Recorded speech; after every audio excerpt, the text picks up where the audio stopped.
Elohim melech olam she'akol ya'aleh. Tout d'abord, merci d'être venus ce soir. Je vois aussi quelques ados qui sont présents. Et je crois que c'est quelque chose d'important. Et il faut les saluer, parce qu'ils ont eu le courage de venir et d'entendre ce qu'ils doivent entendre. D'ailleurs, nous ne sommes pas là ce soir pour incriminer les ados. On va essayer justement, nous, parents, grands-parents, enfants, adultes, d'essayer de comprendre qu'est-ce qui agite les ados, qu'est-ce qui provoque cette turbulence, cette fougue, et comme j'appelle souvent, les turbulences de l'adolescence. Ça arrive bien, non? Alors avant de commencer, il faut faire une petite blague. Il y avait un jour un homme qui vient dans une synagogue, il voit le gabaye, l'administrateur, et lui dit « Monsieur l'administrateur, je vais vous remonter à la Torah. » Très bien, pas de problème. Quel est votre nom? Esther Bar Yaakov. Esther? J'ai bien entendu. Oui, oui, vous avez bien entendu. Esther Ben Yaakov. Il dit, mais vous savez, c'est un nom de fille. Oui, je le sais. Il dit, mais attendez, si je dis ça devant le canal, tout le monde va rire. Je ne veux pas vous soyez à lisez tous. Il dit, écoutez, savez-vous? Alors il dit, non. Mais écoutez, je ne peux pas vous appeler comme ça. Allons voir le Rav. On va le Rav lui dit, faites-le. Monsieur, depuis quand? Depuis la première vous appelez Esther? Il dit, non. Alors depuis quand? Il y a déjà 3-4 ans. Il dit, pourquoi vous appelez comme ça? Il dit, parce que, écoutez, j'ai fait passer tout mon office, j'ai déclaré tous mes biens au nom de ma femme. Oui. Bon. C'est une histoire imposable. Alors, maintenant, puisque c'est les enfants et les ados, une petite blague sur les enfants. Il y avait un jour un enfant qui rentre de l'école, et sa mère, elle sait qu'il est très perturbe beaucoup, et elle lui demande alors comment ça a été, très bien, maman. Et d'ailleurs, tu sais, j'étais le seul à répondre à la question de la maîtresse. Il dit, qu'est-ce qu'elle t'a posé comme question? Est-ce que tu as fait tes devoirs à la maison? Je lui dis non. Bien. Alors maintenant, nous pouvons commencer. Alors cette conférence va être dédiée à la mémoire de Jacques Benida Lanlin et Robert et Fernand de Soutkin et Pierre et Ida Lanlin qui ont sponsorisé aussi cette soirée. Nous allons aussi le faire pour les prochains matchs chez Jonathan Barkhana et à tous les relais américains Israël et à tous ceux aussi qui sont partis dans la guerre, qui nous en avons une pensée pour eux. Alors nous allons tout de suite aborder le sujet en rappelant que le 3e livre de la Torah va être abordé ce Shabbat avec une petite lettre insolite. Vaïkra est écrit avec un Aleph Zéhira. Vous savez que beaucoup d'encre, beaucoup de plumes se sont brisées pour essayer d'expliquer ce Aleph Zéhira, ce Aleph plus petit que toutes les autres lettres. Je voulais vous donner une explication. Vous savez que la première lettre de l'alphabet, c'est le Aleph, celle qui désigne Akadosh Baruch Hu, le maître du monde. Mais c'est aussi celle qui désigne un petit peu l'Aleph, c'est le moi, mon ego, mon moi. Des fois, il faut savoir la mettre en veilleuse. Et voilà que lorsque Dieu a créé le monde, il a commencé non pas par la lettre Aleph, mais par la lettre Bet. Parce que Bet, c'est l'initiale de la paracha, de la bénédiction. Bet, c'est deux. Bet, c'est Baïd, c'est la maison. C'est-à-dire qu'en fait, il est pas bon qu'elle soit seule, je lui ferai de ses côtés. Et voilà que, si on voit, on ouvre n'importe quel livre, un Chumash, les livres de nos sages, les livres de Moussa, on ne commence jamais par la lettre Aleph, mais toujours par la lettre Bet. La première raison, c'est celle que je viens d'évoquer. Mais la deuxième raison, c'est pour aussi signifier qu'en fait, on n'a jamais compris tout. Quand bien même a-t-on achevé la lecture du Talmud et la compréhension du texte, il nous faut encore découvrir le Aleph, que l'on n'a pas encore découvert. Alors je voulais vous dire ce soir, et remercier tous ceux qui sont venus ce soir. Il y a certains qui se sont dit, bon, ça y est, on n'a plus d'ados. Il y a certains qui ont dit, on est déjà des grands-parents. D'autres ont dit, bon, qu'est-ce qu'on va apprendre? Alors, vous avez le courage d'être présent et d'avoir justement ce souci de vérité, ce souci d'apprendre. Je vais vous raconter une petite anecdote. Il y avait un jour un homme qui souhaitait chercher une épouse pour son fils. Et il parcourt les chivotes. Et à chaque fois, il pose une question chez là, une question extrêmement difficile à répondre.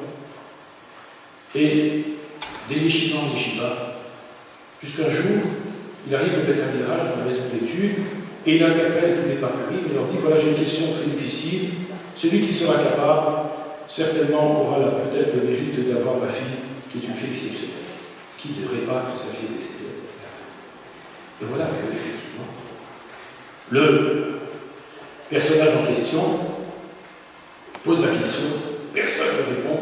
Il leur dit je vous laisse jusqu'à demain matin, le lendemain matin, il va au Beth Midrash, demande, personne n'a répondu. Il s'en va, il est prêt à prendre son carrosse, et puis il voit qu'il y a quelqu'un là-haut qui court, il dit comment tu as trouvé la réponse? Il dit non, mais je voudrais avoir la réponse. Et il dit c'est toi qui mérites de prendre ma fille. Pourquoi? Parce que tu es en quête de vérité. Parce qu'en fait tu ne veux pas apprendre par intérêt, mais dans un but tout à fait louable, tout à fait désintéressé. Et c'est là un petit peu le sens. Et votre présence, à vous, prouve qu'effectivement, vous avez la volonté d'apprendre quelque chose.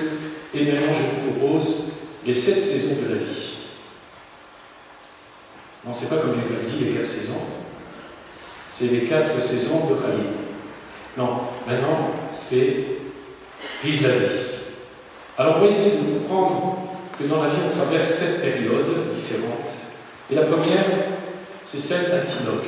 Tinoch, c'est un enfant qui vient au monde, et Tinoch, c'est quoi? Si on renverse les lettres de Tinoch, ça donne le mot Tikkun. Tikkun, ça veut dire réparer. On est venu pour préparer quelque chose. On a une mission, on a une responsabilité, une vocation de vie qui va nous donner une certaine durée de vie. C'est comme si vous avez un autobus avec différentes stations, un terminus, et chacun descend donc à une station différente.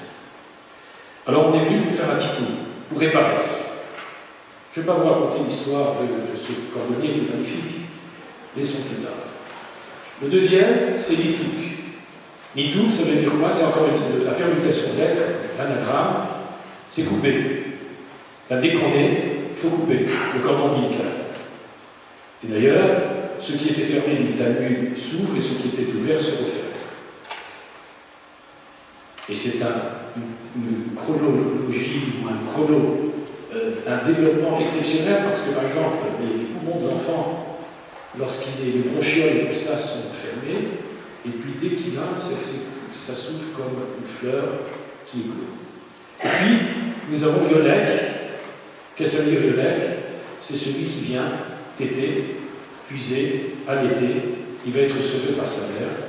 Ce qu'elle va manger, il a déjà mangé avec elle pendant ses 9 mois, mais maintenant encore, il va être nourri par sa mère. Voilà qu'on va avoir aussi le Yéled. Qu'est-ce que c'est qu'un Yéled? C'est un enfant. Si on perd le Yéled, ça donne le mot lit. Qu'est-ce que c'est lit? D'ailleurs, le signe du verso, c'est le seau. Qu'est-ce que c'est qu'un seau? C'est la petite matière qui permet de puiser dans la source. Mais vous savez, ça vient aussi du mot d'âne qui veut dire pauvre. Parce que lorsqu'un puits est vide, comme un seau est vide, il a besoin d'être rempli. Et l'enfant, c'est celui qui est toujours dans un questionnement. À peine avez-vous posé une question, vous a-t-il posé une question, que tout de suite après, il vous répond. Et il vous repose une nouvelle question. Et sans cesse, parce qu'il a soif d'apprendre, il découvre le monde. Vient la période de la... Oh là là là là là, ça commence, la personnalité commence à se manifester. Na'al, ça on peut traduire comme ça, en décomposant le mot en deux. Na, roche. C'est-à-dire, il bouge la tête. C'est le tour de contrôle. On verra tout à l'heure vous allez comprendre pourquoi. Et puis, il faut aussi des fois, Na'ar, ça veut dire les Na'er. Les Na'er, ça veut dire secouer. Il faut des fois le réveiller. Et aussi lui-même se secoue très souvent parce qu'il a la fougue et l'intrépidité de la jeunesse. Vous savez que la jeunesse est un mal dont on en guérit tous les jours, pour ceux qui le savent pas. Et voilà que maintenant nous arrivons au Barou. Un Barou, c'est le temps, ça vient du mot du Freud, qui veut dire choisir. C'est le temps des choix. Qu'est-ce que je vais faire? Qu'est-ce que je veux faire? C'est le bac, c'est d'aller chez là, c'est s'amuser, amuser ou pas. Et puis, quand on décompose aussi le mot Bachar, ça donne Krov Roche, la responsabilité du devoir mental. C'est-à-dire, quelles sont les responsabilités du devoir dans la vie? Il faut faire des choix. Eh bien, vient le temps d'être un guévert, d'être un homme. Alors, what is this? D'abord, il y a trois signes particuliers qui définissent le Ham Israël. Il y a trois qualités qui se retrouvent dans les lettres initiales de Gever. La première lettre, c'est l'Utrasaï, c'est la bienfaisance. Et c'est effectivement, nous sommes les héritiers d'Abraham Avinu qui nous a apporté et légué un message incommensurable de dévouement, de bonté, de générosité. Et d'ailleurs, c'est le peuple qui a le plus de sociétés caritatives que dans le monde entier. Vous allez en Eretz Israël, vous avez d'appeler Zahar, c'est-à-dire les pages jaunes, avec dedans, si vous avez besoin d'un médicament à 3 heures du matin, vous appelez et vous avez 25 lignes ou 25 pages. Vous avez besoin d'un livre, un truc comme ça. En France, on compte plus de 150 associations caritatives au peuple juif. Vous savez qu'un jour, j'avais reçu d'ailleurs une personne, lorsque en Algérie, ça a commencé à tourner mal, il y avait une responsable de jeunesse et sport qui est venue me voir et m'a dit je cherche du travail, je vais m'installer en France parce que les événements y poussent. Alors essayez de me trouver du travail. Alors je lui ai dit que j'étais pas la NPE. Mais je lui ai dit à la fin de la conversation, mais pourquoi vous venez me voir? C'est musulman, hein? Elle me dit, écoutez, parce que je sais que chez le peuple juif, il y a la Sédeka et la Tracé. La deuxième qualité, c'est bête, c'est Baïchari. Deuxième lettre de Gever, d'un autre. Ça veut dire avoir honte, avoir l'humilité. Resh, c'est Rahman, c'est-à-dire celui qui fait preuve de miséricorde. Mais Gever, à son sens premier, c'est quoi d'abord? C'est d'ailleurs celui qui commence à montrer sa force. Alors je ne vais pas vous rappeler le Midrash, on le fera un jour quand on fera une conférence sur Kohelet, et nous verrons les 7 périodes de la vie. Il y a après, on appelle ça un zaken. Qu'est-ce que c'est qu'un zaken? C'est un vieux? Non. Ze kana chorma. Le sage nous dit, c'est la contraction de c'est celui qui a acquis la sagesse, qui ne se quantifie pas seulement au nombre d'années, mais par rapport, pas seulement à l'érudition, mais à sa capacité aussi d'incarner ce qu'il enseigne. Et puis, Kashish, c'est la décrépitude. Kashish, c'est le lien. Kash, yesh, c'est lui de la paille. Ou bien Kash, il est dur, il n'y a plus que les autres qui restent. Et là, on se rend compte que la fin de la vie approche et qu'il va falloir réfléchir sur l'au-delà. Et on reprend un peu plus. Bon, j'ai tellement de choses à dire, mais on n'a pas le temps qui nous est imparti, ne suis pas suffisant. Nous allons maintenant, après avoir vu tout cela, voir les prémices de la difficulté. Voilà, il a déjà son iPhone, le bébé, c'est la tétine des temps modernes. Oui, parce que sa mère est connectée, lui aussi est connecté. Il n'a pas encore compris comment on dit. Alors, pourquoi cette difficulté d'élever les enfants? Vous allez comprendre tout de suite. Lorsque Akadosh Baruch Hu a créé l'homme, Il lui a donné une injonction. N'oubliez pas de rallumer votre téléphone à la sortie. C'est vrai que j'ai tout donné. Alors, qu'est-ce que je veux vous dire? Lorsque Adam Arishon a été créé, Akadosh Baruch Hu lui a donné une injonction, une seule, l'interdiction de consommation de l'arbre de la connaissance du bien et du mal. Et Akadosh Baruch Hu dit à l'homme, le jour, le jour où vous en mangez, vous allez mourir. Et voilà que Adam et Chava ont consommé l'arbre de la connaissance du bien et du mal. Et que s'est-il passé? Eh bien, ils ne vont pas mourir aujourd'hui même. C'est-à-dire que la mort sera dans le programme de la vie. Exemple, la femme va avoir les règles. Cette menstruation qui fait que cette paroi utérine va se décomposer pour se reconstituer par la suite, mais pour l'instant, elle est en période de non-vie, d'incapacité de fertilité pendant un certain temps. Donc il y a le programme de la vie dans le monde. Elle va migrer, elle ressort comme un être nouveau, comme une renaissance. Et puis ensuite, il y a la possibilité d'avoir des enfants.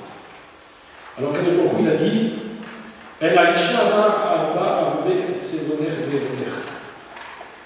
Dieu a dit, je vais multiplier Itsevoner, ça veut dire la souffrance et la douleur, etc. Veroner est la période aussi de grossesse. Mais les commentateurs disent Itsevoner Zetzara Gilul Mani, c'est la difficulté d'élever les enfants. Deuxième malédiction parmi les 39, puisqu'il y a 10 qui ont été attribués à l'homme, 10 à la femme, 10 au serpent et 9 à la terre. Et puis, il a dit Véroner et Rayon, c'est la grossesse. D'ailleurs, faisons la valeur numérique ensemble de la grossesse. 5 plus 200. Comptez avec moi ou pas? Plus 10, plus 6, plus 50, ça fait combien?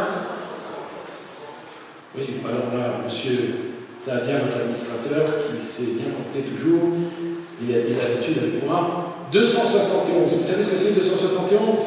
Qui veut dire Héronère la grossesse, Héron, pardon. Eh bien, ça veut dire 271, c'est 9 mois de grossesse, comme par hasard. Et c'est ça le temps. Tout est dedans. La formable, tu vas renverser les choses dans tous les sens et tu y trouveras l'enseignement. Alors, les Chachamim nous disent que l'on a un devoir. C'est écrit dans la Torah. Vedi Barita Bam, premier paragraphe du Shema, tu leur enseigneras. Et le mot Bam est constitué de 2 lettres, Bet et Men. Bet, c'est l'initiale de Bereshit, première lettre de la loi écrite. Men, première lettre de la loi orale, mais la taille comme une Shema dans le Mishnah. Vous imaginez? Et alors, la Torah dit Venimatem otam el benechem etaverma. Donc vous enseignerez à vos enfants pour leur parler. Et que chez Atinok Matri dit le Talmud, lorsque l'enfant commence à parler, à vivre la Torah, son père lui apprend la Torah. Ça, c'est le cycle. Et quels sont les premiers mots qu'on va lui apprendre? Torah Maï, eh bien, Amar Avalona. Torah Tziva Lanu Moshe Moracha Keilat Yaakov. Et pourquoi j'apprends ce verset? Salut Shema. Vous savez que dans notre mémoire dure, on a dit que pendant la période fœtale, vous vous rappelez, c'est le cours de la semaine dernière, du mois dernier, on apprend à l'enfant toute la Torah, et puis il y a l'ange qui vient le frapper à la lettre supérieure, c'est pour ça qu'on a cette déclivité, et nous fait oublier toute la Torah. Et alors, il y avait un jour un de nos maîtres qui a pris son petit enfant et il lui a parlé de Torah. Et quelqu'un lui dit, tu sais, il est encore petit. Il dit, c'est pas grave, si lui n'a pas compris l'être incarné, ça déchirera longtemps. Alors qu'est-ce que je dis de Torah Tzivah Lanu Moshe? D'abord, je dis que j'ai un message, c'est la Torah. Que Moshe a été celui qui a véhiculé ce message. Que Moracha, quel est notre héritage? Qu'il a Yaakov de l'assemblée de Yaakov. J'appartiens à un peuple, à une identité, à un message. Un peuple qui a passé, mais un avenir. Vous connaissez cette fameuse histoire? Napoléon est passé dans la rue un jour et il voit les Juifs tristes mal rasés, et dit qu'ils ont un petit père de quelqu'un. Alors un des hussards dit non, ils sont en train de commémorer un événement qui s'est passé il y a 18 siècles. Il a dit ce peuple, s'il a passé, il aura un avenir. Vous understand? Puisque vous comprenez pourquoi je continue. Alors, nos petits-enfants, vous savez bien, Bnei Banim Arehem Kebanim. Les petits-enfants sont comme nos enfants. C'est quelque chose de fabuleux. D'ailleurs, on a toutes les joies et pas toujours toutes les responsabilités. Et puis on regarde de temps en temps, etc.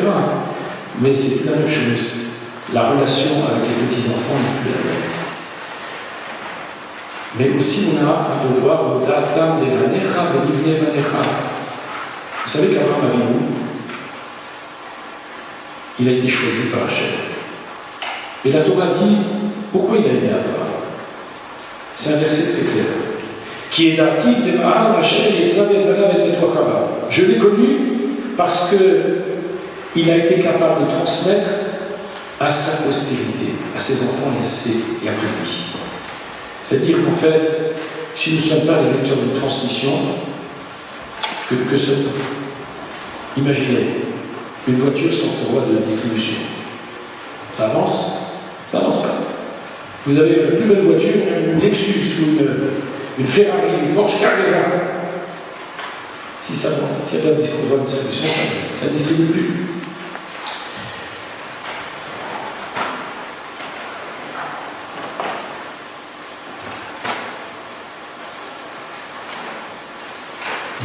La route, la voie est ouverte, on peut y aller. Vous savez que les parents, on les appelle en hébreu les horim.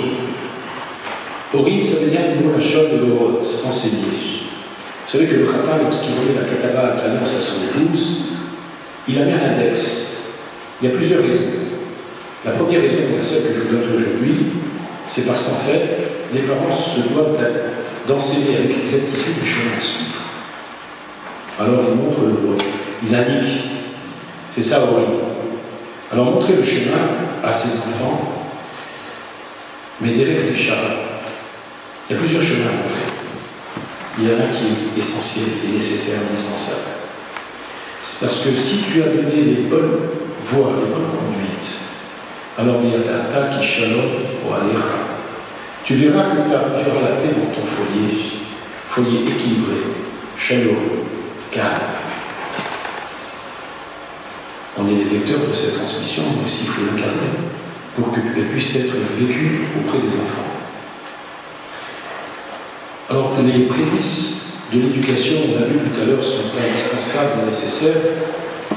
Et Shlomo Amelech a dit Chanok lana pidarko, enseigne, éduque l'enfant selon sa voie, Gam ki yaskin ou yaskin mena, même lorsqu'il deviendra vieux, il ne s'en écartera pas.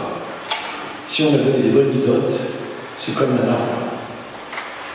Il est tout petit, il faut un tuteur. Si le tuteur est bien placé, l'arbre pousse à droit. S'il n'a pas de tuteur, malheureusement, on connaît des dégâts qui s'appellent produire. Mais chaque enfant a ce qu'on appelle une morphologie cristalline. Il y a même un diamant.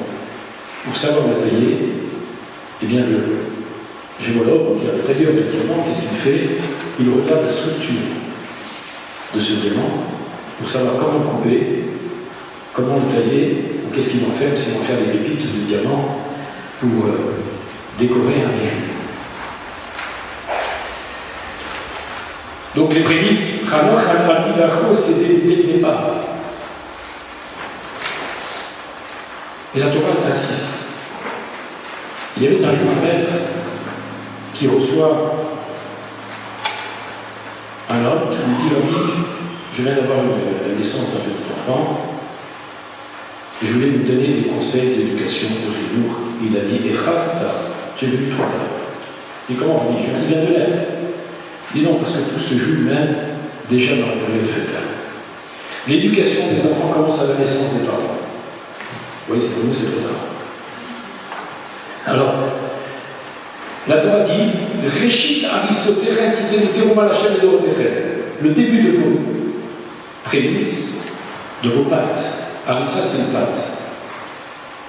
Pourquoi? Parce qu'en fait, l'homme aussi a été prélevé de la terre, c'est une pâte. Et il y a des pâtes molles, il y a des pâtes plein d'empathie, sympathiques. Ok? Alors, Réchit Aristotéren, le début de votre pâte, vous donnerez à Hachem en trouma, en prélèvement. Comment on dit la chala? C'est quoi le chala? Qu'est-ce que c'est le chala? Du pain, oui. Mais la chala, c'est d'abord le prélèvement que l'on fait de la pâte et qu'on donne. Avant même de prendre, on donne. Et regardez bien. Le mot chala, c'est écrit en 3 lettres. Chet, c'est 8. 8, c'est 8 jours de Mila. Lamed, c'est 30, c'est le pilier Lamed de Hachem Kohéné. Et, c'est 5. Bet Hamesh Lamekra. À 5 ans commence la lecture à travers les textes. Alors la Torah dit aussi, le chinour, l'éducation commence aussi dans le berceau.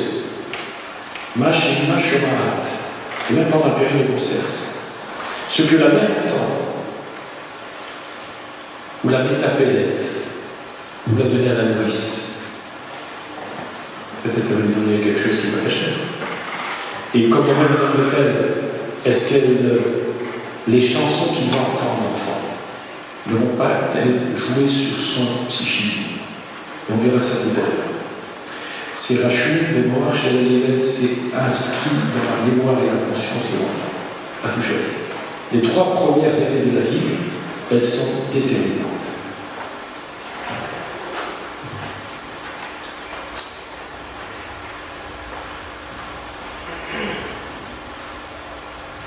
Alors, regardez ce texte talmudique qui dit Ve'ayou Gabriel Miché.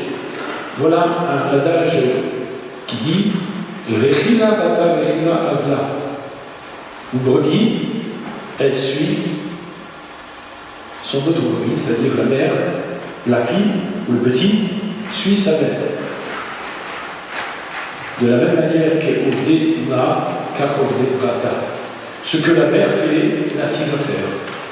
C'est-à-dire des mères des filles. Donc, on est les modèles de référence. Si on est cette référence, alors à ce moment-là, les enfants aussi seront notre référence. On a l'exemple illustre de cette femme exceptionnelle qui s'appelait Kiprit. Kiprit, qu'est-ce que c'était? C'est une femme qui a eu le mérite d'avoir Shiva Bani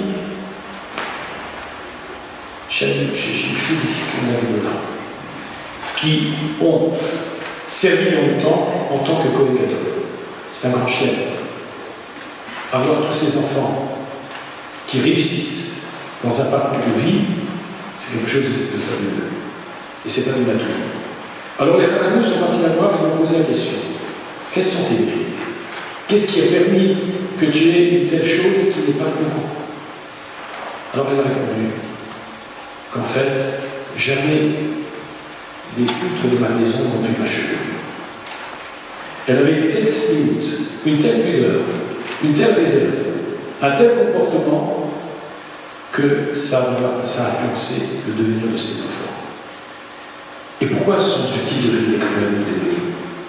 Regardez ce qu'il dit, regardez ce qu'il dit. Kol kevoda matner benuma mimishketzot zahar de. La fille du roi qui est réservée, alors il sera revêtu de vêtements d'or. Pour le Kohen Gadol, justement, c'est celui qui est un être unique, qui va dans un lieu unique, qui se recueille dans un lieu unique et qui s'adresse au Dieu qui est unique. Voilà, quand quelqu'un a des valeurs qui sont tellement fortes qu'elles vont transpirer, comme on dit aujourd'hui, auprès des enfants. L'ancien directeur d'exemple, un grand verre bien rempli.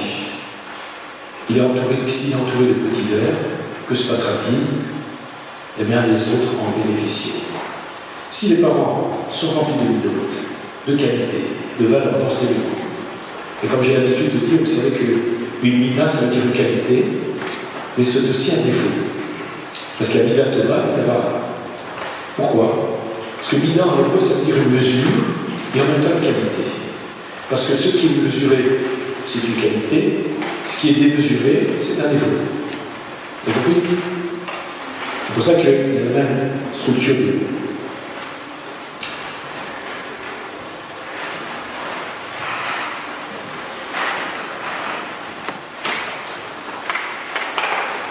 Alors, parler de modèle de référence, c'est nous avons nos patriarches.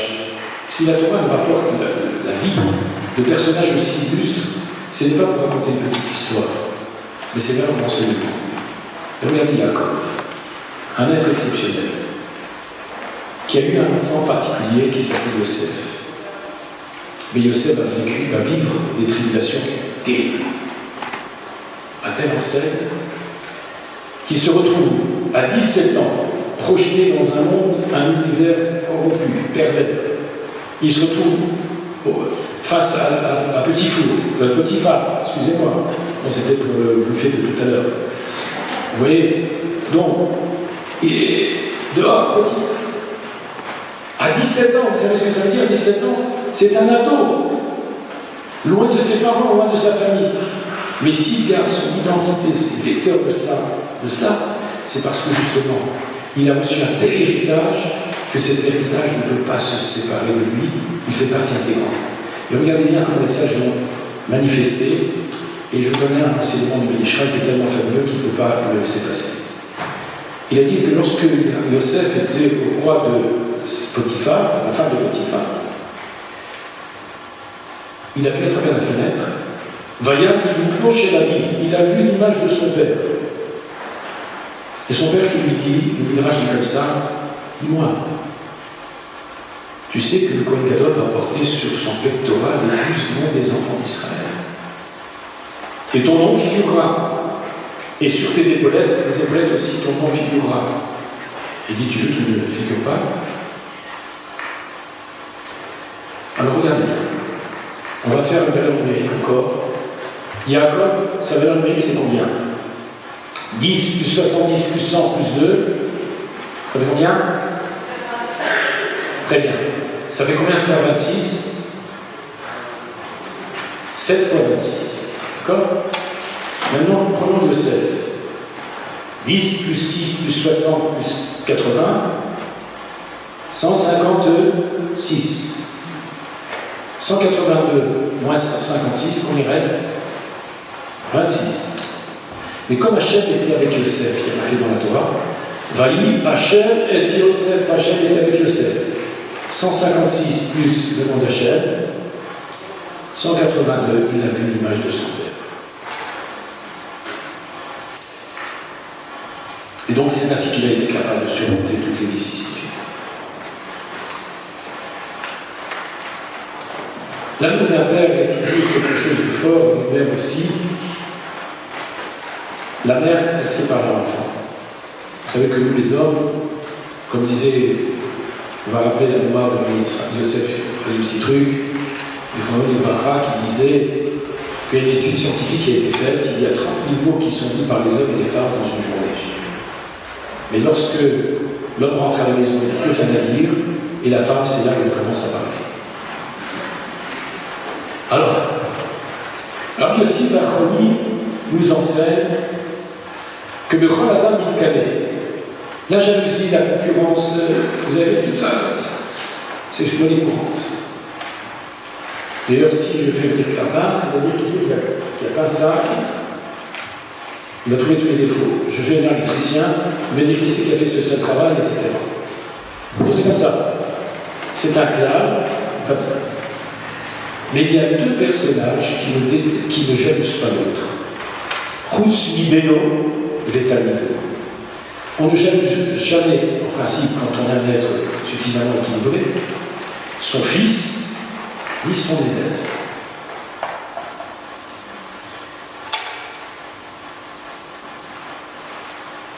Alors maintenant, nous avons abordé la responsabilité et les devoirs du père. Quels sont-ils? Le Talmud en Kiddushin nous enseigne un homme a le devoir, la responsabilité vis-à-vis de son fils, de lui faire la Brit-Mila et de lui faire les piquets. Il lui incombe au père de payer tout ce qu'il faut payer pour faire Des fois, vous voyez, quand il y a malheureusement un divorce, qui va payer quoi? Le chèque à moitié, la vida, on la coupe en trois, etc., etc. Ou la méthode Torah, et de lui enseigner la Torah. Ou le lamédo, de lui apprendre aussi un métier. Pour ne pas qu'il devienne un buvant, quelque chose comme ça. Qu'il soit désœuvré, parce que le chianou, l'oisiveté est la mère de tous les vices. Ou la Mishnah, de le marier. Des chevaliers, et certains ajoutent même Yashito Baraï, c'est-à-dire de lui apprendre à nager. Parce que s'il se trouve dans l'eau, au moins qu'il ne coule pas. Ça coule de source, non? Bien. Vous voyez de l'histoire. Voilà une belle invitation. Vous êtes invité à un mariage. Mais pas tout le monde est invité au mariage. De quoi s'agit-il? Il y avait un jour une jeune fille qui s'était préparée à son mariage. Et puis, quelques jours avant la cérémonie, elle entend frapper à la porte, elle ouvre la porte, et elle se trouve face à face avec son père. Et qui vient avec ses invectives et lui dit « Comment tu m'as pas invité au mariage ?» J'ai rien au Kima, ça fait 23 ans que je ne t'ai pas vu. J'en ai 27. Où étais-tu? Tu n'as pas participé au mariage, au fruit de mariage, etc. Et tu veux figurer sur la carte d'invitation. Et tu viens juste à quelques jours du mariage pour me le dire. Alors, qui est le véritable père? C'est le père biologique ou le père qui fait grandir? Alors, il est dit, un régadel de Krava. Celui qui fait grandir est appelé un père, Véloroli, et non pas celui qui fait être. Donc, puisqu'on a dit tout à l'heure, la responsabilité du père, ce n'est pas d'être seulement comme un animal qui procrée, mais c'est celui qui doit aussi assumer et assurer au-delà de la vie qu'il va donner. Bien sûr, il faut marquer quand même un certain respect à l'égard de celui qui vous a donné la vie. Mais il ne faut pas se tromper aussi possible, et il ne faut pas faire de transfert, et nous verrons tout à l'heure le problème de transfert. Donc, figurer sur la carte d'invitation, ça implique des responsabilités et des devoirs. Le Talmud dit aussi Ashrei oseh tzedaka bechol et. Heureux celui qui fait la tzedaka en tout temps. Alors on dit est-ce qu'il est possible de faire la tzedaka de façon permanente? Il dit oui. C'est qui? C'est Azam Mana V'Vota Keshem. C'est celui qui apporte la nourriture qui pourvoit aux besoins de ses enfants. Et deuxièmement, c'est un Megadel, Yatom, Yatoma, Yator, Yator, Messia. Et c'est celui qui fait grandir ses enfants et aussi les enfants des autres, c'est-à-dire l'orphelin ou une orpheline, à l'intérieur de sa maison qui les fait grandir. Ça aussi, c'est une tzedaka. Et vous savez, Shlomo Amelech a dit dans une phrase magnifique Shelach lachmecha Benyamin, Gamero Benyamin Titzel. Envoie ton pain à la surface de l'eau, au fil du temps, tu vas trouver. Qu'est-ce que ça veut dire? Il y a toujours un fruit et un reflet. Ce que tu as investi, c'est quelque chose que tu vas retrouver. Et donc, le seul mot, vous savez que le seul mot dans toute la Torah, que par son système de la vache, par l'alphabet réversible, se retrouve, c'est le mot de Tzedaka. On l'expliquera un jour, si vous venez à la prochaine conférence que je ferai sur la Tzedaka, ça ne sera pas cette fois-ci, mais on la fera, c'est bien attaché. Oh là là. Amar Rabbi Yochanan enseigne au nom de Rabbi Shimon Bar Yochai, Rabbi Shimon Bar Yochai, caché Tarbout Ra'a Betor Beto, difficile et mauvaise éducation à l'intérieur de sa maison, Yoter de Milchemet Gog Magog, plus que la guerre de la fin des temps. Pourquoi ça? Bien. On parlera tout à l'heure de l'adolescence, je vais juste effleurer le sujet. Il y a ce qu'on appelle dans le cerveau, ce qu'on appelle la dopamine. C'est-à-dire qu'il y a les neurotransmetteurs, il y a ce qu'on appelle les synapses, ça veut dire que c'est des câbles qui relient. On a 10 milliards de câbles dans le cerveau, c'est n'importe quoi, petite bagatelle. Et il y a une augmentation de la fabrication de la dopamine qui va faire que l'enfant est en train d'avoir une certaine maturité pour prendre des décisions dans la vie, des choix. Et pour cela, il est en pleine transformation, pas seulement physiologique, mais aussi psychique, morphologique, et il a besoin justement d'éveiller cette personnalité, et puis alors des fois ça se passe avec une ère un petit peu, on va dire une rivière un petit peu fougueuse, et puis des fois c'est la tempête, et c'est même très d'eau maintenant. Il y a des parents qui connaissent des périodes extrêmement difficiles, douloureuses, et peut-être aussi qu'on n'a pas fait ce qu'il fallait en amont.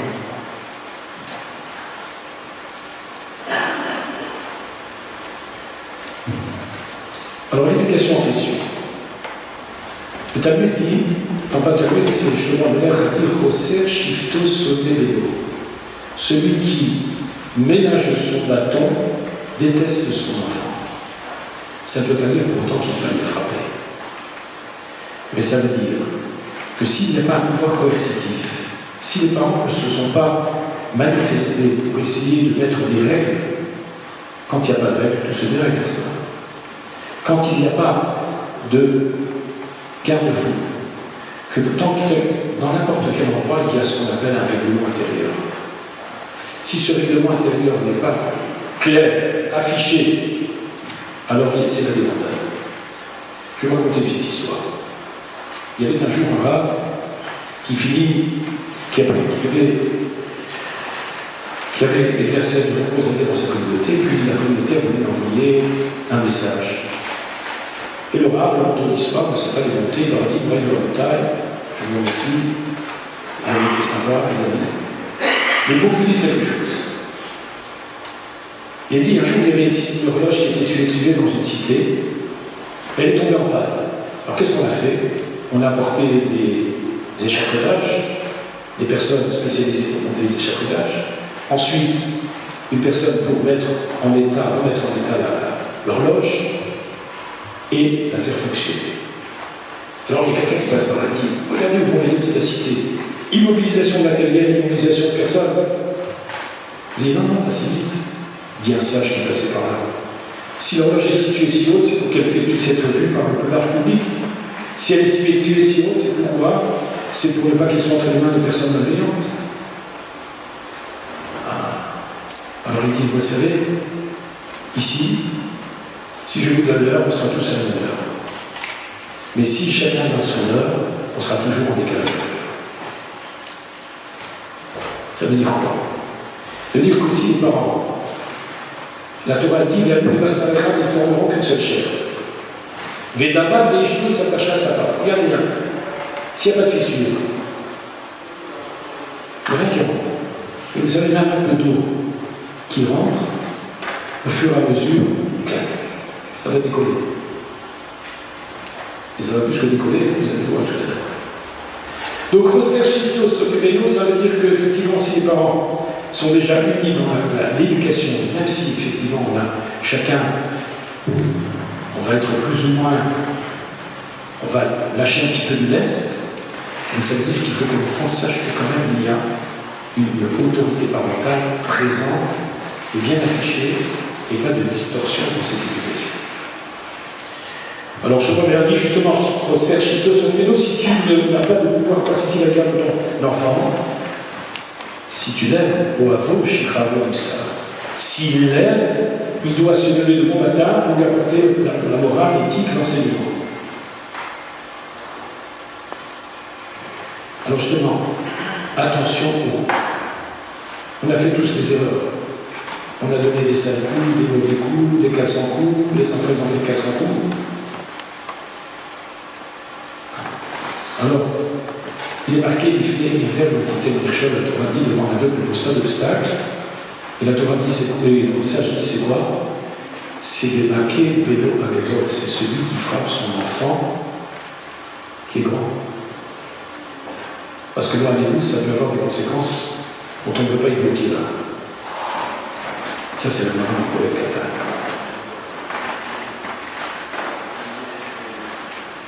Alors, bien sûr, les enfants ont toujours le sentiment qu'on a un petit penchant vis-à-vis de l'un ou de l'autre. On s'attendait plus pour les uns que l'autre. Il y a des dissensions. Il y a aussi l'enfant qui est détrôné. Il y a celui de l'enfant qui est pris en sandwich. Il y a l'enfant qu'on a désiré, comme ceux qu'on n'a pas moins désiré. Et je ne vais pas citer tous les cas possibles. Et inimaginable. Alors, Rav dit les rolam, les shayadam, les benabanim. On se doit de faire très attention à ne pas faire de différence entre les enfants. Chez Bishvi, Bishla, chez Esraïm, parce que pour une monnaie supplémentaire, Milat, un vêtement chez Nathan, Yaakov et Yosef, Yaakov a donné à son fils Yosef une tunique plus belle que les autres. Yotem, Shabbalam, Nikamemo, Echa. C'est de là qu'a commencé à naître cette jalousie. Donc, ça, vous voyez, c'est un morceau de tissu qui a fait la chaîne et la trame de cette histoire. Les mots d'un enfant. La Gemara dans Souka, à la fin de Souka, elle dit Shuka Luka. Les mots que l'enfant dit Shuka dans le marché, dans la rue, Odéaboua, Odéidé. Ce sont les propos que tiennent ses parents. Ou c'est son père ou c'est sa mère. Il faut faire attention que l'on dise les plus beaux mots qui ne deviennent pas des mots MAUX. Et c'est pour ça que le mot Bina en hébreu, si on voit son verlan, c'est Yalom, c'est un diamant. Pourquoi? Parce que le diamant c'est quelque chose de précieux, des mots précieux. De plus, Yalom, pourquoi? Parce que une pierre précieuse elle éclaire. Les mots donnent un éclairage. Je tiens aussi à remercier à nouveau David Cohen-Soudal, qui à chaque fois nous fait l'animation du PowerPoint. Il n'a pas pu venir parce qu'il est pris par son travail aujourd'hui, mais on tient à le remercier. On remercie également Alain Kabeloki qui est à la vidéo pour enregistrer la conférence. Vous pouvez trouver toutes les conférences sur le site Nazareth ou bien sur YouTube. Et puis, bien sûr, tous ceux de Claude de Loin, Robert Mazouz et tous ceux que je vais oublier parce qu'il y a au moins une vingtaine de personnes qui participent à la préparation de cette conférence. Alors nous continuons, nous poursuivons avec Moshe Rabbeinu. Moshe Rabbeinu était mandaté par Hachem pour aller libérer le peuple juif et lui donner deux signes. Il lui donne un bâton, il lui dit jette la terre, il se transforme en serpent. Je ne vais pas raconter tout le texte. Alors, à quel jour il est abattu à Zetikariadera, ce bâton, tu le tiendras dans tes mains. Tant qu'on tient le bâton, ça veut dire quoi? Tant qu'on tient les rêves, tant qu'on tient les valeurs. C'est comme le sceptre de la royauté, s'il vous plaît. Les enfants sont justement le bâton qui est entre les mains de l'enfant, du père. Ta sébotot, ta papotot, tu réaliseras des projets extraordinaires. Tu as pu le diriger, l'orienter. Il ne sait pas. Il fait ses expériences dans la vie. C'est comme un enfant. Il est tout petit, il va toucher le feu. Tu dois lui apprendre que c'est feu. Alors bien sûr, il y a celui qui comprend très facilement, et il y a celui qui va aller encore à toutes les reprises. Alors il y a tout un parcours, tout un cheminement pour essayer de lui faire comprendre les arrivera. Alors les conseils pour réussir. Achil Tashlich est amaté. Mais si tu jettes le bâton, ça veut dire si tu démissionnes, mon parent, regardez, les enfants, avant on a une tablette de chocolat. Aujourd'hui on leur donne les tablettes, iPad, iPhone. Aïe aïe aïe. Pour ses 8 ans, je lui ai offert un iPhone. Je crois qu'il a fait un bonheur. Mais tu sais pas que tu l'as cassé pour la vie. Cassé pour la vie. Tu sais pas le danger qu'il y a à l'intérieur. S'il n'a pas de filtre, etc., c'est clair. On verra tout à l'heure tous les dangers du dard. Achim tashlich et amaté, si tu le démissionnes, tu le jettes dans ton lit à fond, et se transforme en serpent. Et Rose Bispo, tiens-le par la queue, et il redeviendra bâton. Qu'est-ce que ça veut dire? Eh bien, essaye.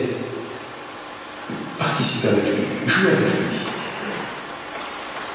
Il y a un jour, un des maîtres qui a dit, un autre, il a fait le bracha, il a dit que tu puisses être un fou devant tes enfants. Un fou devant tes enfants. Alors il a dit, un jour il a dit ça, si je promets, il arrive devant la maison du Rav, et il voit le Rav qui est à la patte, et l'enfant il est sur ses épaules et il marche. Évidemment, j'ai compris ce que ça veut dire.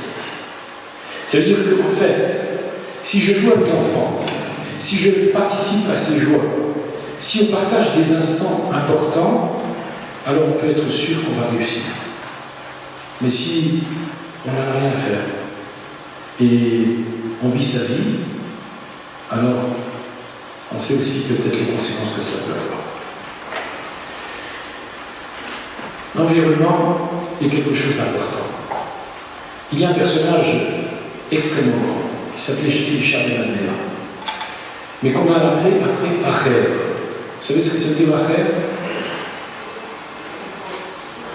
Un autre. Pourquoi on l'appelait Acher? Parce qu'il n'était plus le même. Acher, ça veut dire quoi? C'est-à-dire, vous savez ce que c'est l'aliénation? C'est de ne plus être soi-même. C'est être un autre. Je ne suis plus moi-même. Comme les sages disent, quand un homme commet une faute, que se passe-t-il? Alors, c'est comme un souffle de folie qui l'envahit. C'est-à-dire qu'il n'est plus dans ses kélim, il n'est plus lui-même. Elisha ben Adéa, Yatzel Talutra. Le Talmud dit qu'il s'est dévoilé. Et qu'est-ce qui a été la cause de ce dévoilement? Alors imaginez, c'est la brit milah de Elisha. Et les Chachamim sont venus. Il y a des sages, une fois qu'ils ont fait écouter la brit milah, ils ont mangé un petit morceau, parce qu'on est obligé de manger la brit milah, ils sont partis étudier. Et autour d'eux, il y a un feu qui se manifeste. Ils sont enveloppés dans l'étude de la Torah tellement profondément qu'un feu est autour d'eux. Alors il dit, le papa dit, oh, vous avez vu qu'on brûlait ma maison? Mais non, ne t'inquiète pas, c'est pas un feu qui brûle, qui lui disent d'autres Achamim. Ici, en fait, c'est la Torah, c'est le Hesh, la Torah qui est là.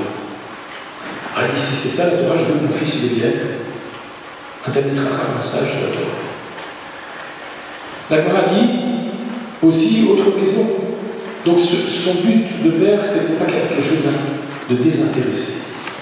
Deuxièmement, il avait sous des selles 6 frémilutes, des livres d'hérésie.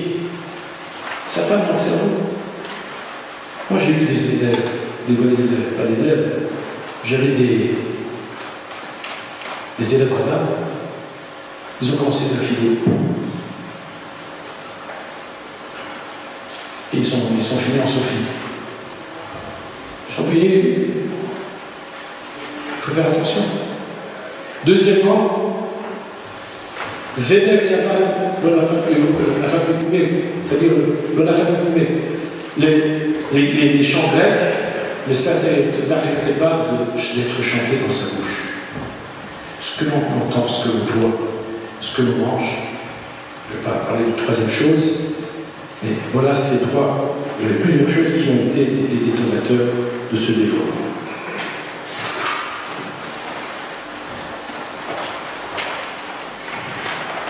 Alors il y a bien sûr des agents perturbants en éducation. D'abord, les disputes, les dissensions entre les. La maison, c'est pas un match de rugby, on marque des points. C'est un lieu d'un havre de paix. Ces conflits qui, à l'intérieur du foyer, qui se manifestent en plus devant les enfants, c'est la chose la plus difficile pour un enfant. D'abord, il a plus envie d'entrer à la maison. Il n'a plus envie d'entendre des cris. Ici, il n'y a pas de respect mutuel. S'il n'y a pas de renoncement, alors ça va briser l'enfant. Vous voyez ce stylo? Imaginez que c'est une baguette en or. Vous la voyez maintenant en or? Oui ou non? Non, je teste si vous êtes réveillé. Bon. Alors ça me rassure. Donc si vous voyez que c'est en or, alors si je veux fabriquer maintenant une alliance, qu'est-ce que je vais faire? Je prends les deux extrémités, je les relie, je fais une soudure qui est plus apparente. C'est ça l'alliance. C'est-à-dire que chaque extrémité, ça tais-toi c'est l'homme, ça c'est la femme, et on va essayer de rapprocher les écarts qui sont entre nous et on va essayer de faire une soudure forte. Effectivement, ça, si je veux, je le casse en une seconde. Mais aller casser une alliance, on ne peut plus la casser. Et donc, qu'est-ce qui va briser aussi l'enfant? C'est aussi les dissensions qui peuvent se manifester dans le foyer. La langue, aïe, aïe, aïe, aïe, aïe, aïe, aïe, aïe. Qu'est-ce qu'elle fait pas ça? Pourquoi j'ai pris la pâte? Vous avez compris, trempe, c'est pour vous mettre la main à la pâte et pas vous mettre dans le pétrin. Bon, c'est pour aujourd'hui, c'est pas pour demain. Voilà. Bon, alors, vous suivez ou pas? C'est un test pour savoir si vous êtes en ordre. Alors, lâche-lâche. Pourquoi on appelle ça le lâchol? Ça vient du mot aussi lâche. Qu'est-ce que c'est lâche? C'est pas quelqu'un qui est lâche. Lâche, ça veut dire pétri. Et qu'est-ce qu'on fait quand on pétrit? Je prends de l'eau, je prends un certain nombre d'ingrédients, je les mélange ensemble, et ensuite ça va donner un élément homogène. Maintenant, si je mets des ingrédients en plus grande quantité, personne ne va manger. Donc la shmirat halachon, le langage que je vais utiliser va être déterminant pour être un liant ou pas un liant. Si effectivement on n'a plus confiance aux autres ni en soi, on a brisé son miroir, on a brisé le miroir des autres, et que si la critique, le cri, on indique du cri, alors il n'y a plus de confiance l'un en soi. Alors, quelles sont tes priorités? J'aurais beaucoup d'histoires à raconter là-dessus, mais je vois que l'heure tourne. Est-ce que c'est une ta Torah? Par exemple, ton enfant, il te voit. Comment tu l'as étudié? Comment tu manges caché? Comment tu fais Shabbat? Je suis un exemple horrible qui montre avec une certitude de chemin suivi. Les valeurs, vos enfants vont voir les valeurs qui sont les tiennes. Et donc, ils vont apprendre de toi ce qui est égal et ce qui est affaire, ce qui est essentiel et ce qui est accessoire.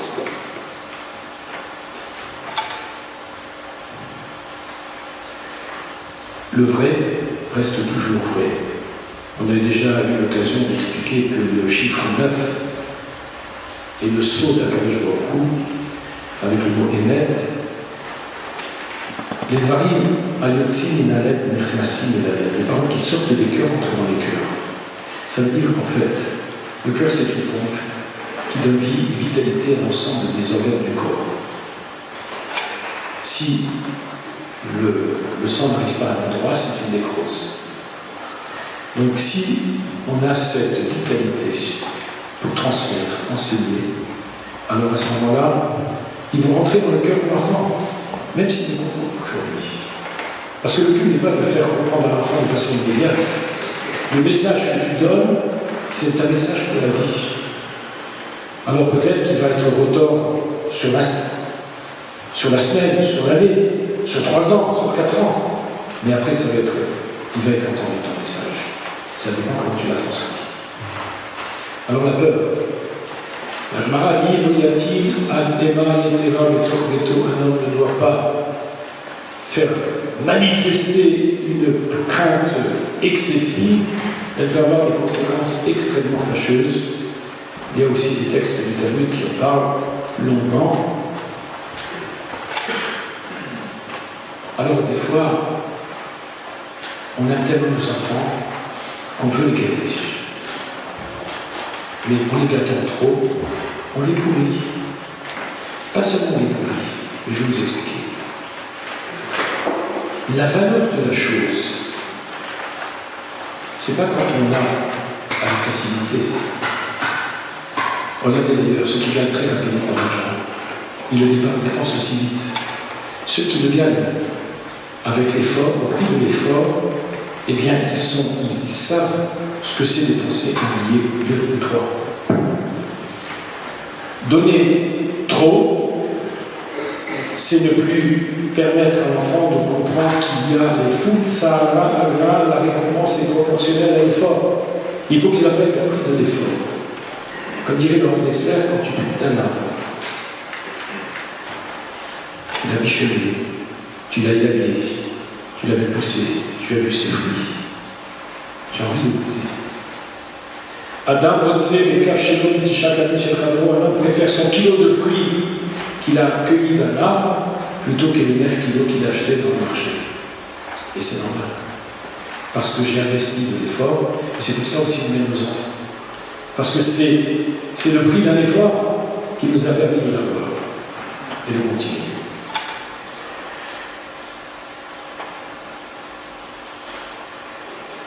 Alors, il y a un personnage qui était un gadolado, un grand de la génération. Il s'appelait Rabbi Yoshua. Un jour, il reçoit ces deux talmidim qui viennent le voir et il leur demande Marc Hidushaya de Beth Midrash, quel a été l'enseignement qui a été dispensé au Beth Midrash. Alors il dit Alut, Ami, Necham, Necham, Shotim, nous sommes tes élèves, c'est de ton nom que nous vivons. Et Dieu a fait rien. Il n'existe pas de lieu d'étude sans un nouvel enseignement. Alors ils ont dit l'enseignement. À quel état rassemble le peuple, c'est la 612e mitzvah de la Torah, rassemble le peuple à Nashi, état, les hommes, les femmes et les nourrissons. Je comprends que les hommes viennent pour étudier, les femmes pour écouter, mais les nourrissons, qu'est-ce qu'ils viennent faire? Faire du bruit? Non. Qui est délicat, Sachar et Lévienne, c'est pour donner une récompense à ceux qui les amènent. Alors, comme je l'ai dit, Margalit, Tova et Tamid, vous aviez un tel trésor, une telle pierre précieuse, et vous voulez me la faire perdre. Et le commentateur pose la question, mais pourquoi Rabbi Yoshua, qui est un galonador et grand de la génération, est interloqué par cet enseignement? Ben, très simplement, il a compris que sa sagacité, son érudition, ce qu'il est devenu, n'était pas seulement le fruit de ses efforts personnels, mais il était aussi le fruit de l'investissement de sa mère, parce que sa mère, avant qu'il naisse, elle allait voir les Talmidei Chachamim pour qu'il fasse une bénédiction. Quand elle était enceinte, elle a demandé une bénédiction pour qu'il soit un Talmidei Chacham. Et puis, quand il est né, elle a amené au Beth Midrash avec son petit Moïse, sa poussette, et il écoutait, et il a compris que c'était cela.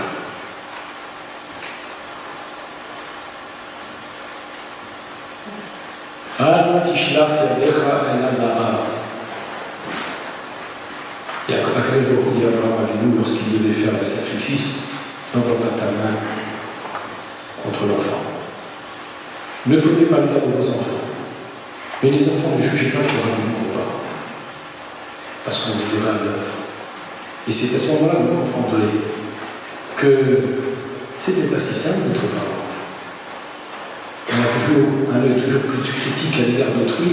Regardez bien, je tends un doigt accusateur, j'en ai 3 qui sont dirigés vers moi. Vous comprenez? C'est pas si facile. La critique est facile, mais elle est difficile, n'est-ce pas? Alors, l'école de la vie, il y a 3 écoles de la vie. Vous voulez les connaître? Bon, alors ça va. Vous faisiez la sieste.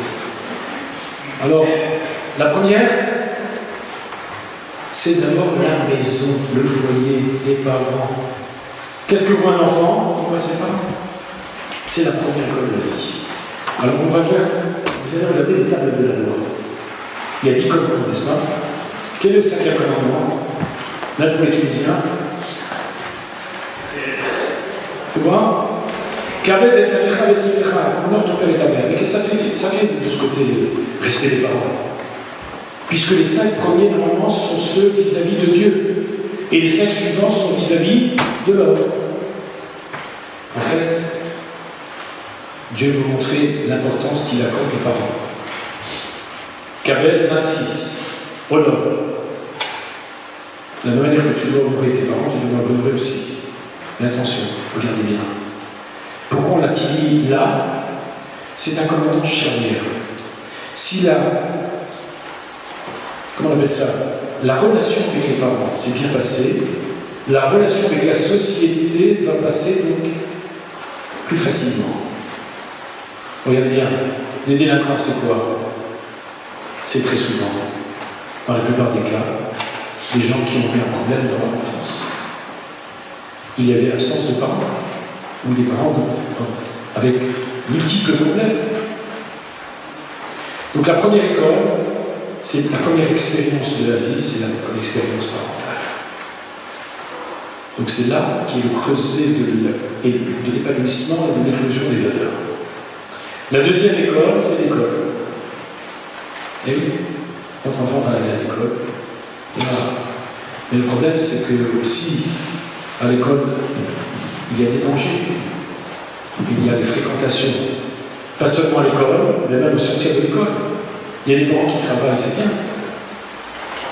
Mais s'ils ne sont pas là quand l'enfant rentre, combien de problèmes ça peut poser? On ne peut pas les soupçonner, c'est terrible. Donc il faut faire attention à ces 3 écoles. Alors les ados, c'était le sujet, non?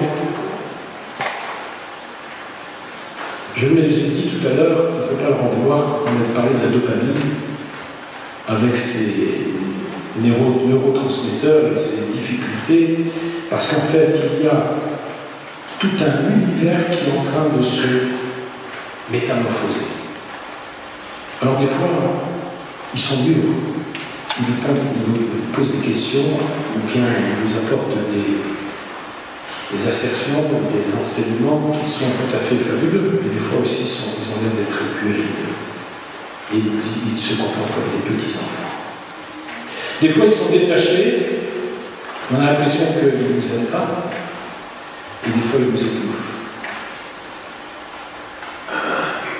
Des fois ils sont aussi égoïstes, ils pensent qu'ils sont très mal pour cacher des vacances, mais ils sont aussi généreux.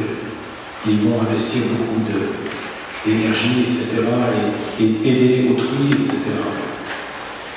Tantôt ils sont respectueux, mais tantôt aussi ils sont présents. Il faut jouer avec ça. Ça ne fait pas partie, ce n'est pas un enfant particulièrement problématique, c'est la dopamine. Zara. Alors les conseils, garder son calme. Parce que, vous savez, c'est comme quelqu'un qui est en train de se noyer. Plus il gesticule, et plus il coule. Le calme.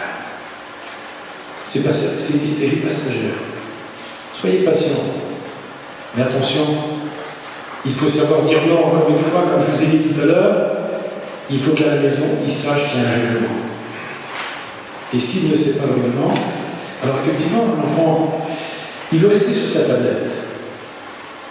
Il ne va pas avoir de crise de froid, puisque ce n'est pas du chocolat à main. Et quand cela est nécessaire, il faut dire non, oui. Alors il faut savoir aussi qu'ils sont experts en manipulation. Ils savent faire vibrer les cordes vocales. Ah, vous ne m'aimez pas. Ah, tu vas me gâcher les vacances. Ah, tu vas me...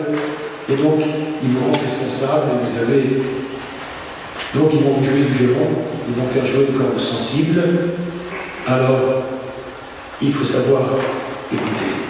Alors, justement, il y a ce qu'on appelle la sanction. Qu'est-ce que c'est qu'une sanction?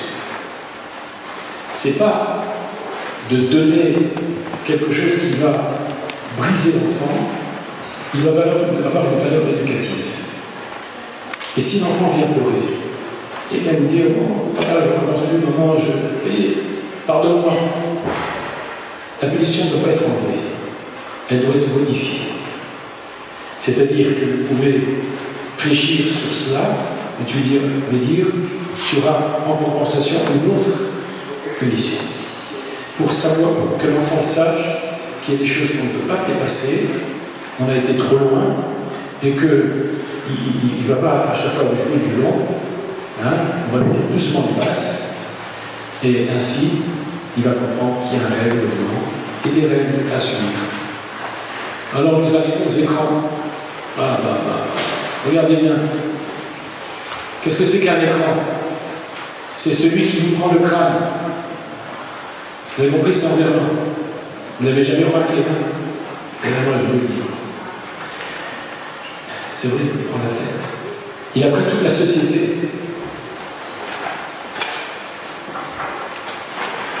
Alors, regardons bien quelques statistiques. En règle générale, un enfant de 2 à 7 ans regarde 3 heures par jour un écran. Ça, c'est dans la moyenne, en fait. Je ne parle pas des cas particuliers. De 14 à 17 ans, c'est 4 heures par jour. Tous les écrans confondus, parce que vous savez qu'on est la société écran. Comme je dis toujours, il y a le petit écran, le grand écran, le micro-écran, la société écran, tout est écran. Parce que ça fait écran. Alors, mais regardez les dégâts quand on passe au-delà de ces 3 ou 4 heures, selon la tranche d'âge. Plus de 7 heures devant un écran. Tous les écrans confondus, 2 fois plus de risque d'être anxieux ou même dépressif. Ne finissent jamais leur tâche. Il est pressé. Il est pressé de retourner à sa tablette, à son jeu, à sa Game Boy, à son. Voilà, Nintendo, et on ne va pas les citer tous. Sinon, on va me dire que j'ai fait de la publicité dans ce jeu. Non, pardon.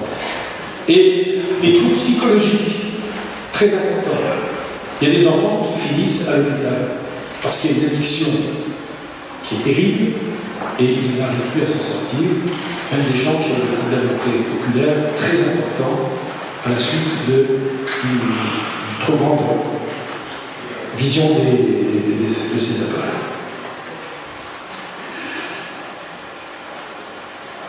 Alors, le divorce, gloire à Dieu, c'est la chose la plus grave qui puisse exister. Il est dit dans le Talmud, Misbeach Morid Ma'ot. L'autel des sacrifices verse les larmes. Vous savez que très souvent, les gens qui ont divorcé disent si j'avais su ce que c'était le divorce, je n'aurais jamais divorcé. Ça a des conséquences incalculables. Pas seulement pour le couple, mais aussi et surtout les enfants, parce que c'est l'économie qui trinque. Alors regardez ce que. Vous savez que dans les mots, il y a toutes les infos. Le mot safek en hébreu, ça veut dire quoi? Le doute, très bien. Regardons les lettres qui suivent le mot safek. Après le samer, c'est un aïn, après le sapé, c'est un tzadé, et après le groupe, c'est un resh. Ça fait quel mot? Hatzor. Stop. Dès que tu es dans le doute, tu es libéré, tu n'arrives plus à avancer. Et en fermetant ces lettres-là, on obtient le mot Sahara et la souffrance et la douleur. Alors, le choc, effectivement, est paralysant. Il ne permet pas à un homme de pouvoir avancer. Il y a d'abord un état de déconfiture, d'incapacité à prendre des décisions de façon sereine. C'est la douleur. Ça sera la prochaine conférence, souffrir et douleur. D'accord? Alors comment se reconstruire? Tout à voler en éclat. Ce que j'avais cru être un lit mouillé, ce que j'avais cru avoir construit, c'est les pluies. Alors les dégâts vont être multiples. Vous avez un nouveau conjoint. Imaginez, c'est un mandat, il voit arriver à la maison un nouvel homme ou une nouvelle femme. Il faut créer un lien avec un adulte, c'est même pas avec un enfant. Cet adulte, comment est-il? Est-ce que c'est un macho? Est-ce qu'il est sympa? Est-ce qu'il veut montrer que c'est maintenant lui le papa? Non, tu ne le seras jamais. Tu ne peux pas remplacer un père. Tu ne peux pas remplacer une mère. D'abord, tu n'es pas mon père, tu n'es pas ma mère. Dans le Hallelujah, c'est ce que vous entendrez malheureusement très souvent. Il est le premier concerné par les changements familiaux, avec toute cette nouvelle structure qui le met dans un état, déjà si il est lui-même déjà dans un état d'adolescence avancée, c'est encore plus traumatisant également, et il y a risque d'avoir des frictions très importantes. Alors comment réaliser cela? Il y a d'abord une nécessité de dialoguer avec l'enfant. Le dialogue peut apporter beaucoup, comme on l'avait dit aussi tout à l'heure, l'arrivée de ce personnage dans le foyer va changer le paysage. C'est un nouveau paysage qui est créé et qui est né. Alors il faut essayer de ne pas faire de préférence entre ses enfants et ceux de son conjoint. Parce que s'il y a des familles opposées, on va se retrouver avec la confrontation du coutumes du partenaire, mais aussi de chaque enfant qui en est vécu dans un foyer préalablement avec l'autre foyer. Vous imaginez ce que ça représente. C'est encore une difficulté qui est supplémentaire. Moralité globalement. Éviter de se plaindre auprès de vos parents. Ah, tu sais, il a fait ça ou pas. C'est comme les enfants qui se plaignent à leurs parents. Après, ça donne une mauvaise image du conjoint aux yeux des parents. Donc la même chose, on ne doit pas se plaindre de beau-père ou de la belle-mère de son propre enfant éventuellement. Ou bien de plaindre de l'autre. Parce que ceci ne peut qu'éveiller et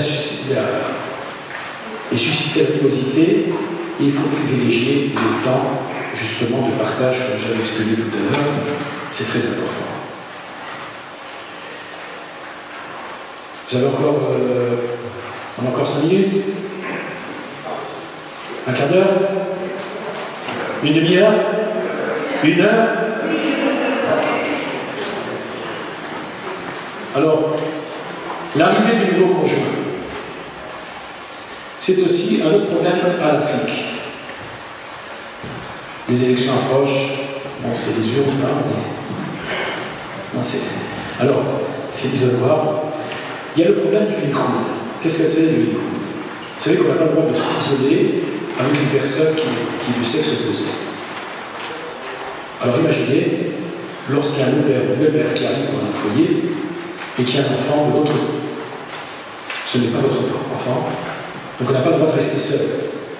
Donc il va falloir aménager les temps où l'un et l'autre ne sont pas seuls avec l'autre conjoint. Même si on peut être cher avec nous, il y a des lois de l'Iroud qui sont interdites, quelle que soit la moralité, la grandeur de l'esprit et de la personne, etc. Donc ça aussi, il faut le tenir compte dans la problématique. C'est un sujet supplémentaire de difficulté. Alors, on vient de dire que la famille recomposée, c'est un vrai problème. Il faut savoir aménager du temps pour chacun. Donc, c'est se démultiplier, être une présence, une capacité d'écoute, une capacité aussi de s'adapter aux différentes phases, et tous les protagonistes, et c'est pas facile, parce que chacun se sent frustré. Déjà, l'arrivée d'un enfant dans un foyer, parfois les hommes se plaignent. Ah, depuis qu'elle a eu son petit bébé, ça y est, elle ne pense plus à moi. Alors imaginez, lorsque c'est un beau-père ou une mère qui arrive.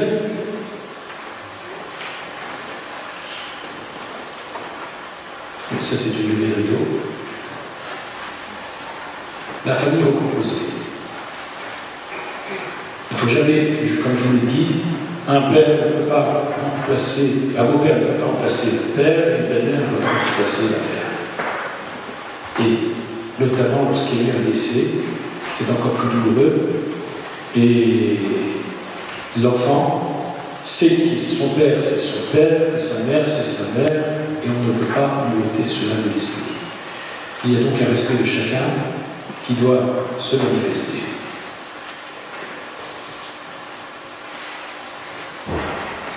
Et puis, comme c'est un coup de baguette magique, nous allons demander à Laurent Chérel de faire une musique avant de terminer.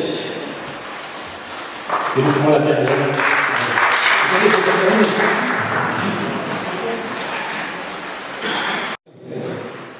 Est-ce que vous voulez que je vous parle aussi du pervers narcissique? Oui. Alors, en règle générale, les pervers narcissiques sont plus des hommes que des femmes. C'est un trouble de la personnalité. Parfois, parce que leur miroir a été brisé, ils brisent ceux des autres. Quand la maison brûle, on fait brûler la maison entière. Ils sont d'ailleurs versatiles. Et puis, parfois, ils vont vous donner raison, ou font semblant de vous donner raison. Ils vont tisser des liens aussi de partage, non? Parce qu'en fait, ça les arrange. Ils vont essayer aussi de dresser l'enfant contre un parent. C'est une manipulation psychologique. Le parent aliénant se fait passer souvent d'ailleurs pour la victime. Et il va même risquer de faire rompre à l'enfant tout lien avec le conjoint, avec toute la famille. Et ça, c'est aussi quelque chose de difficile et douloureux. Je vais terminer aussi par une histoire que je n'ai pas eu le temps de vous raconter. Il y a un jeune homme. Il a dit à la maison, c'était l'aéroport de Paris. Il y a des objets qui volaient et qui atterrissaient toutes les 2 secondes. Entre les parents, vous imaginez ce que c'était. L'enfant ne sait pas, il a fait toutes les écoles de Paris. Ensuite, il a essayé d'aller à l'Yeshiva, mais il ne peut pas s'asseoir, il ne peut pas se concentrer. Plus encore, il vient pour travailler, il travaille dans la restauration. Il voit qu'il y a des clients qui rentrent et dont il ne peut pas s'occuper, et il dit au patron, au lieu de rester assis, allez servir les clients. Vous imaginez. Donc, ce jeune homme sait lui-même qu'il a des problèmes. Il sait qu'il n'arrive pas à s'asseoir, à écouter, à entendre, à écouter aussi le message d'un supérieur. Mais il a été brisé. Il essaie de s'en sortir, mais son chichi est atteint. Donc voilà pourquoi je voulais vous dire ce soir combien il était important de permettre aux enfants de se développer dans un terreau favorable. Les ados doivent passer leur crise d'adolescence. Elle va se passer plus ou moins bien avec les paramètres que nous avons essayé d'évoquer tout au long de la soirée, mais aussi chaque enfant est différent, et c'est pour ça qu'après ça, on se fait 4 enfants. Car chaque enfant a sa personnalité, comme on l'a dit tout à l'heure, c'est sa morphologie historique qui est différente, et on doit conjuguer avec cela. D'ailleurs, même les plus grands, comme Abraham, qui a eu Ishmaël, Yitzhak, qui a eu Esav. C'est donc pas si facile. Il y a les éléments génétiques et il y a les éléments qui sont de l'environnement dans lequel il a baigné, qui vont être aussi des facteurs aggravants ou permettant positivement de constituer la vie d'un enfant. Alors, des questions peut-être?